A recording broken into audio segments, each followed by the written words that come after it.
రాజకీయాల్లో శాశ్వత మిత్రులు శాశ్వత శత్రువులు ఉండరని అంటారు. ఈ సామెతను ఎప్పటికప్పుడు నిజం చేస్తూనే ఉంటారు మన నాయకులు.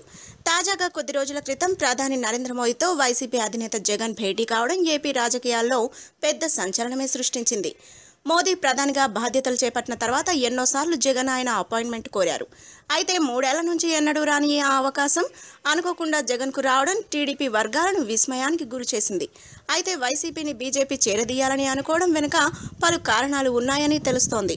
అందులో మొదటిది రాష్ట్రపతి ఎన్నికల్లో ఆ పార్టీ మద్దతు కోరడం ఒకటైతే, వచ్చే ఎన్నికల తర్వాత వైసీపీ కాంగ్రెస్ కూటమి వైపు వెళ్లకుండా చేయడం మరో కారణం. ఏపీలో టీడీపీపై ప్రజల్లో వ్యతిరేకత పెరిగిందని, వచ్చే ఎన్నికల్లో జగన్ వైపు ప్రజలు మొగ్గు చూపే అవకాశం ఉందని తెలుసుకున్న బీజేపీ ఇప్పటి నుంచే ఆయన్ని చేరదీసే ప్రయత్నం చేస్తుందని కొందరు అభిప్రాయపడుతున్నారు.